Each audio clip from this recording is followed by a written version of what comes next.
Hello, everyone. I'm Arthur Benjamin alongside guess who? Farrah White. And we're back for the love of dogs.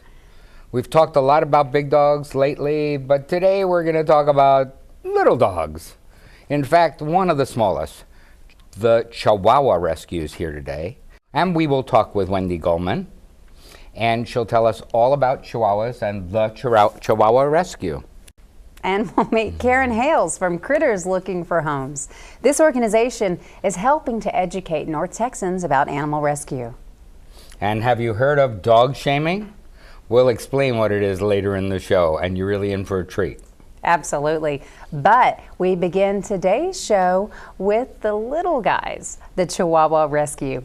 This foster-based organization is really making a difference in North Texas. Wendy Gullman is with the Chihuahua Rescue, and she's here today to tell us more about it. Arf, arf, arf. How you doing, Wendy? I'm good. How are you? Tell us who brought you here today. Yeah, who brought you here today, Wendy? I am with my very first foster for Chihuahua Rescue. This is Jordan, and then this is my latest foster for Chihuahua Rescue, Barley, and I have adopted both of them, so I'm a two-time foster failure. Aww. And you've got a short and a long hair failure. Yes, yes. Yeah, This is a short hair Chihuahua. Yes. And this is a long hair Chihuahua. Correct, And yes. people don't know the difference. They look at them and they don't realize same breed, different.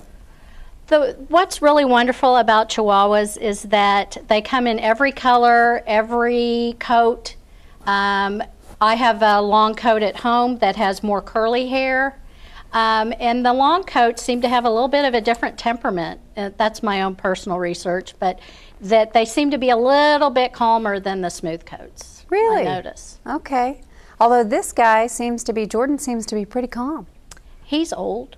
Is that it? But he's not shaking. No, he's a very brave little dog. He came with the name Jordan, and I call him JJ. He really should be named Napoleon because he is out in front on our walks, and he lets everyone know he is there and to stay away. How old is he? He is between 6 and infinity. He was found as a stray, and someone turned him in to a clinic who turned him over to Chihuahua Rescue.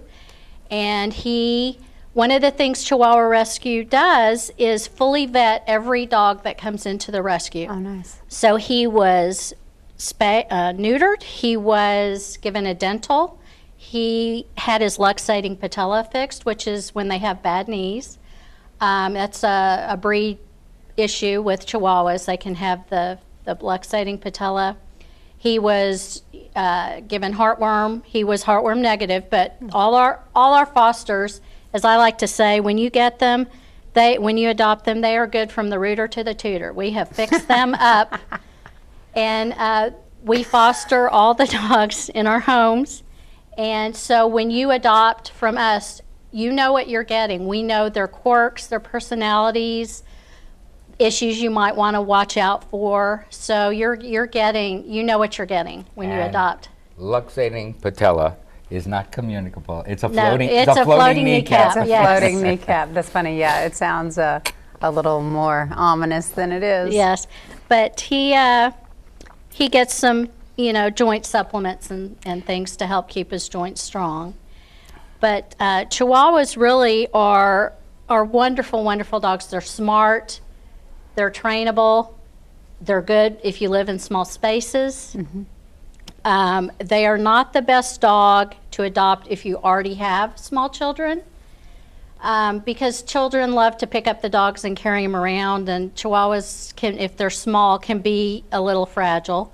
But if you have a Chihuahua and you have a baby, you can work with the dog and the child to learn to live together. You don't need to give the dog up if you have a child.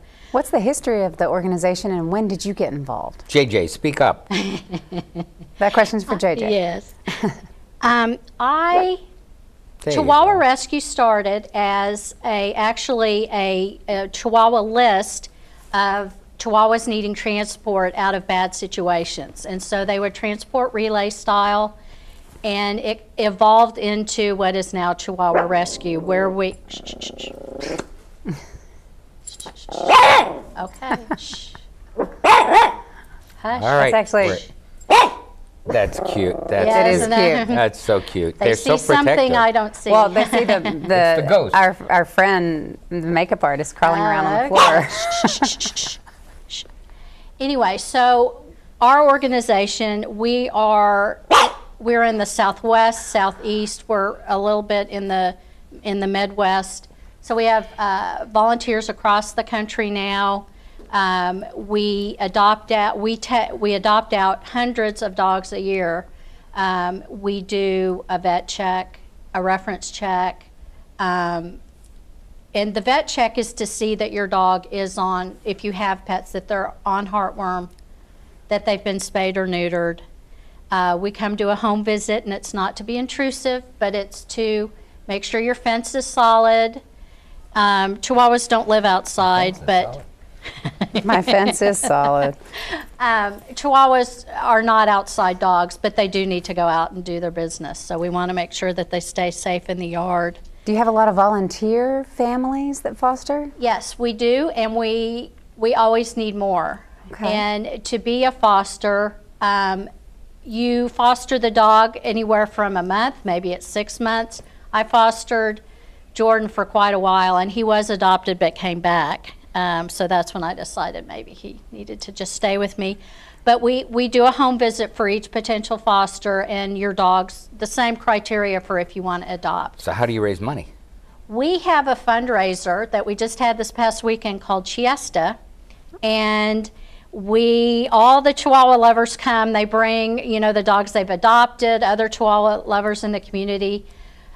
We have a photo booth. We had Chihuahua races. It's just a fun family day, and we raised about $2,000 this year.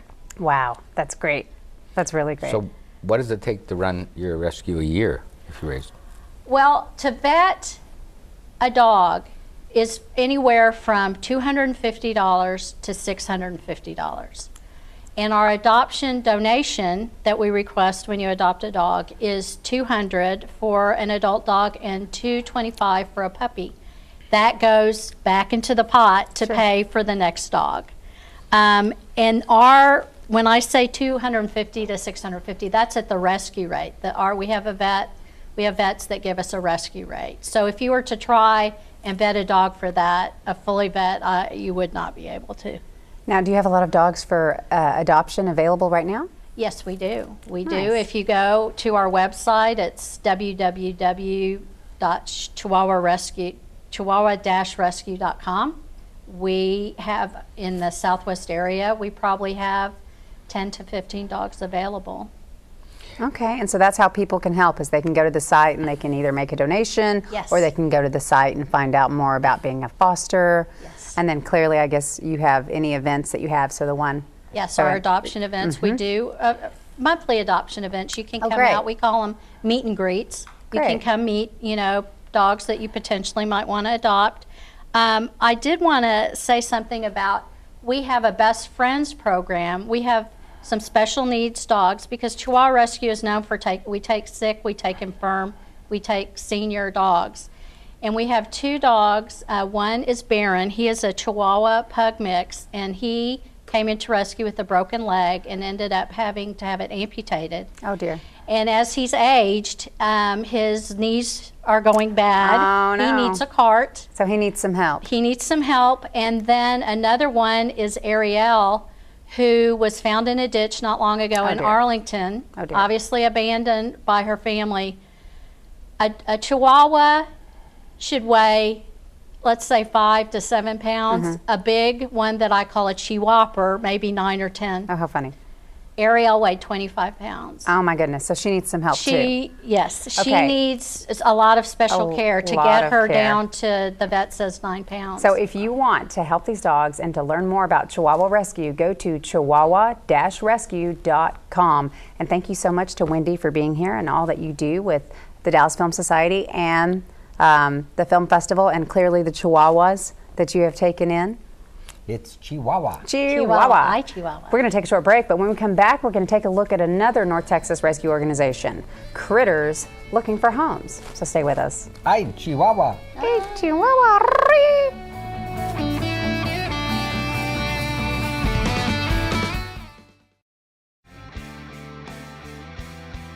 My name is Teresa. This is Scooter. My name is Amber. This is Duke. I'm Dr. Dixon, and this is Annie. I'm Emily. This is Jackson. I'm Kelsey, and this is Skittles. My name is Miko. This is Chloe. My name is Ty. This is Callie. My name is Tamar. This is Simon. My name is Renee. This is Snowball. My name is Dr. Miller. This is Fletcher. My name is Eric. This is Sport. My name is Stacy, and this is Britches. And I'm a pet lover first. And I am a pet lover first.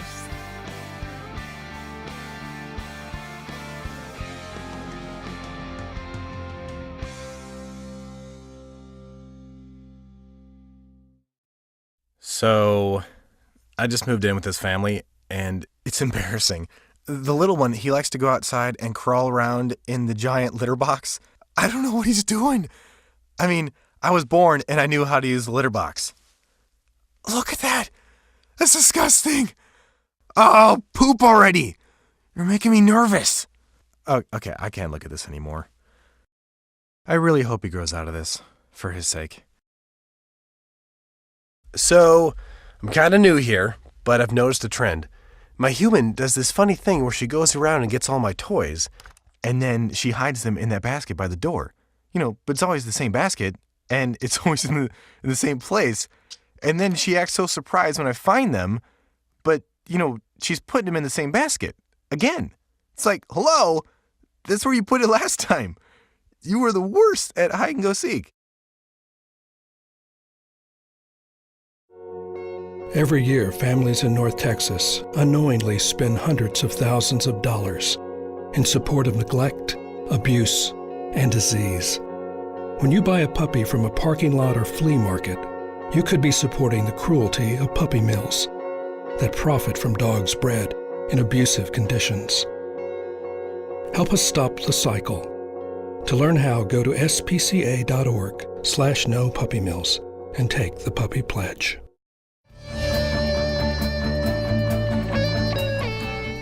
Welcome back to For the Love of Dogs.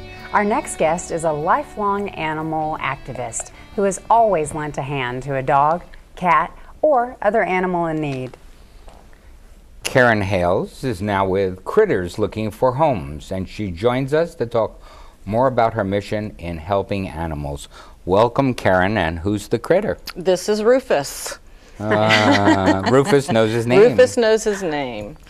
Rufus is a cute little Chihuahua Poodle mix that I've taken in, and he is still looking for his forever home.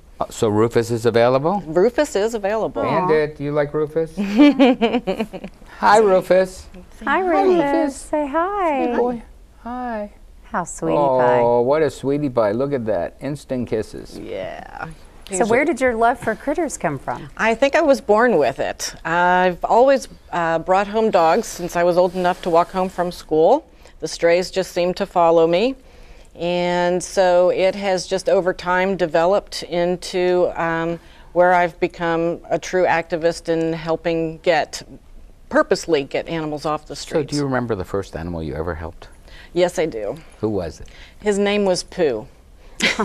He was a black, probably a pit mix, that turned out to actually have an owner, but he would follow me home from school every day after we bonded and would actually meet me at school when I got off of school. And so we had a relationship like that for many years. And that's where that started, really. Where did his name come from? The owners had named him that. I had actually I didn't know he had an owner, so I put a little note as a kid. I was probably 10, put a note on his collar that said, "If you own this dog, please call me." And unfortunately they did. So we just got to have our little time together before and after school. Wow. Yeah. So tell us about Critters Looking for Homes. Well, I founded Critters Looking for Homes because I work at a veterinary clinic, and this clinic we take in everything: reptiles, birds, pocket pets, dogs, cats. And we needed something that we could immediately place into a rescue group when it came in, because 9 times out of 10 it was something where medical expenses were needed. One of the dogs that I have in my program, her name is Shelby, and 2 years ago she was brought to us by a Good Samaritan. She'd been hit by a car and both of her left legs were fractured terribly.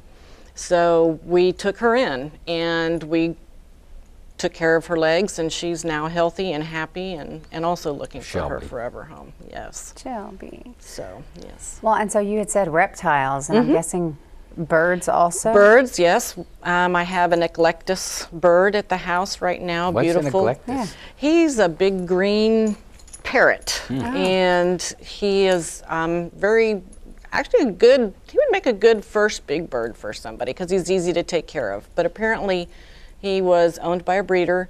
They, for whatever reason, sold him after many years, and then he went to another family who just couldn't keep him anymore. So I took him in, and so he's at my house hanging out with my cockatoos, waiting for his forever. And they live for a long time. He's actually 20, so his lifespan's about 30, so about 10 more years maybe for him. Yeah. Now, do you have a lot of volunteers and fosters? Mostly through the clinic. Most of my staff, and then just a few other friends outside of that help us too. So, well, that's nice. Yeah. Because then they're right there. Yes, exactly. Yes, available. the doctors help tremendously, and the veterinary staff, the technicians, and everything. So yeah, it's a good working team. So. What town is that in? It's in Plano. Great. Bandit's from Plano. Bandit is from Plano. Bandit's from Plano. All right. So do you do any type of educational programs, or is education really important? Yes, I'm moving into the educational area because I want to get the word out about spaying and neutering. The problem with our overpopulation ultimately boils down to not enough dogs and cats being spayed in a timely manner before they have that first litter. And a lot of people really think that that's cute to see that, but in reality, 9 out of every 10 dogs or cats that are born into that litter will eventually be euthanized due to the overpopulation. You know, and there's something else. Everybody looks at their dog and says, well, I'll let her have one litter. Yes. And they think that it's going to be a good experience for them, good experience for the dog. 9 times out of 10, it becomes a hassle to raise the puppies. Yes. It's very hard to sell them and make anything because it costs you so much to raise them. Right. And the worst part is if you love your dog, it will change the nature of your dog. The experience will change. Could be better, could be worse, but your dog's going to be a different dog. Yes. So if you love your dog the way it is, right. Leave it be. Leave it be, right. Yes. Yes. Spay and neuter. Now, do you have a lot of animals available right now for adoption? Sure, we do. We've got several. I have lots of little Chihuahua mixes, as well as Rufus here. We have a couple of cats in our program that are up for adoption. So we just took in 4 parakeets, but I think I've already found homes for them. And so, yes, we have probably about 15 dogs right now looking for homes. Rufus looks like you. Like me? Yeah, he looks like he belongs He's with you. sweetie pie is what he is. He is a sweetie pie. Now, what is the future, or what goals do you have for critters? I will keep going as long as I can. As long as I'm alive or can pass on the legacy to someone else, that's the plan, is to keep going with what we're doing and to really get more word out there on spaying and neutering. I want to go into schools and I want to educate the children. I remember as a child in school myself when someone came in and was trying to talk to us about not smoking, you know, when we grow up. And I think that's what helped, you know, mitigate the fact that we now view smoking as not so tolerable in society. And I'd like to see the same thing happen with spaying and neutering. I'd like for people to say, oh, that dog is worthy of the proper medical care and the proper treatment in order to keep him healthy and happy. So, yeah. So tell us one of your reptile stories. Well, I have I like ball pythons. Okay. And so my latest one came in. Her name is Precious. She was brought to me by a client who was having trouble. It boiled down to not having her cared for properly, so she had an upper respiratory. We weren't sure if she was going to make it, but I gave her daily injections. Wow. She pulled through, and she's healthy and happy now. And so she is going to probably live out her life at my house because we've bonded as much as you can with a snake. But yeah, so I'll take in the reptiles as well that are sick. I have a couple of sulcata tortoises that I got the same way. They're in my backyard, and I'll probably be putting one of them up for adoptions shortly, since they're old enough to be able to tell they're both males, and potentially that could be a problem in the long run. So. Yeah, they could end up fighting. Yeah, Males. so. And you know how males are. I know. And then do you post them on your website? How do you Yes. Okay. Yes, our website is critterslookingforhomes.org, and all of our available pets are listed on the website. Is Rufus on the website? Rufus is on the website. Well, let's get a real close-up with the camera of Rufus, because Rufus is, I have this thing with dogs, and there are very few dogs that I instantly know. This is an incredibly intelligent, incredibly loving, and will become incredibly quickly attached to his new owner. He is a take everywhere, go everywhere, perfect trainee for a therapy dog or a service dog too. He's one of those dogs. Bandit was like this. Perfect. And he's perfect. You could take him anywhere and he'll just learn to be exactly like that. It doesn't matter what's going on around. Right. He flies, he goes 15 he does, movies. He does everything. He does everything. If you want to learn more about Critters Looking for Homes, visit their website, critterslookingforhomes.org, and you can find out about Rufus. Thanks so much, Karen, for being with us today. And we're going to take another short break, and when we come back, we're going to talk about the art of dog framing. But I'm going to say before we quit, adopt Rufus.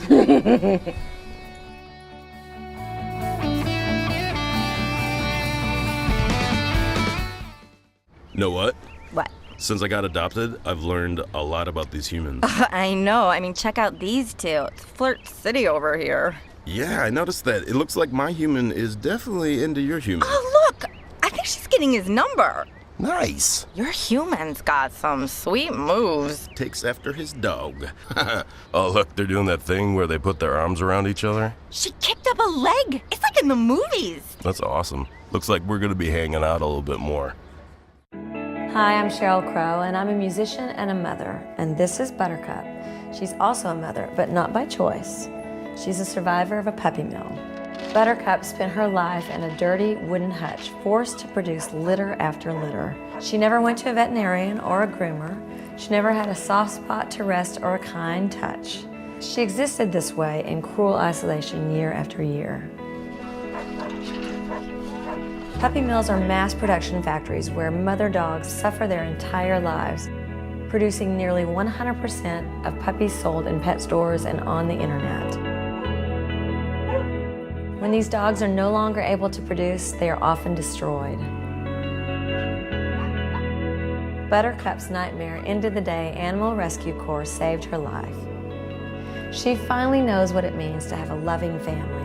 But for the millions of dogs suffering in the estimated 15,000 puppy mills across the United States, this nightmare continues. Animal Rescue Corps and I ask you to visit your local shelter or rescue when choosing your next animal companion.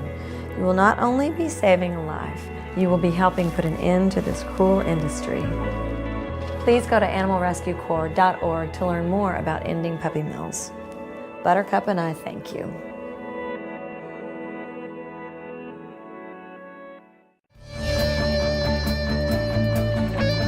Welcome back. Exactly. Have you ever heard of dog shaming? It's actually pretty funny. People are taking photos and video of their dogs after they do something wrong. And if you watch the People's Choice Awards, you saw actress Kaley Cuoco reveal her PSA on the topic. Watch this. And now, a message from animal lover and national treasure Kaley Cuoco. Today in homes across America, a crime is taking place. As we speak, someone is getting out a Sharpie, some rope, and a piece of construction paper. Of course, I'm talking about dog shaming.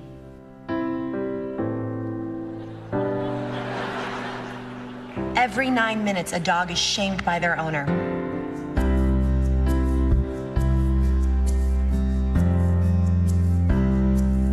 And for what? A retweet, a few likes, and a photo share on Facebook? The remote possibility of a mention from the Huffington Post? Remember, once a photo's on the internet, it's out there forever.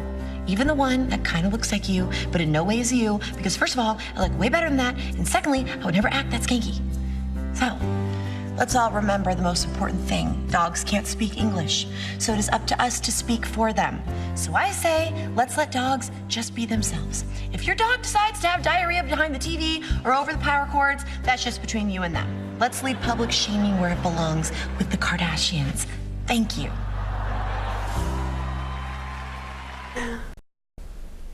So, well, what would your dog say about you?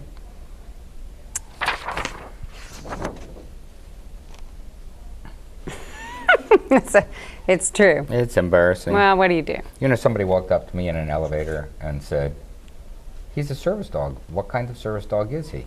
They had had a little bit to drink, so I decided to say, oh dear, he's a seeing eye dog. And they said, you're kidding. You can't see? Meanwhile, I pushed the buttons, I walked around the elevator, I talked to them, and then the next couple gets in and says, and the first couple's still there, and says, what's your dog? What kind of service dog? I said, he's a watchdog. They said, a watchdog? I said, yeah, his name's Rolex. They didn't get it. And they didn't laugh? No. It was over their head. It was over their head. Yeah, dog shaming is pretty funny. I know they have cat shaming too, but the dogs' faces look so guilty when they've done some of that. Oh, I look guilty. You look a little guilty. I look a little guilty. It's true. Well, that's the way Sad it but is. true. I mean, he'll shame me any chance he gets. Oh, no, he's very sweet. Don't talk about Bandit like that. All right. Well, that's all the time we have for today's show. Thanks to Wendy Goldman with Chihuahua Rescue and Karen Hales with Critters Looking for Homes. And don't forget about Rufus. Yep. Good luck to both of you on your ventures. We really liked having you on the show. Yes. And remember to keep up with For the Love of Dogs online at AmericanDogRescue.org. And as always, follow us on Facebook, YouTube, and Twitter. For all of us here at For the Love of Dogs, thanks for watching, and we'll see you next time.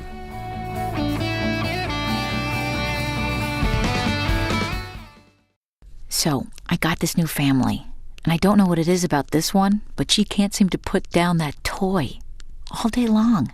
Tap, tap, tap, tap. Oh, and she even talks to it. She talks to that more than she talks to him. What's up, bro? Nice shirt. Who's she talking to? Her mom? She talks to her mom a lot.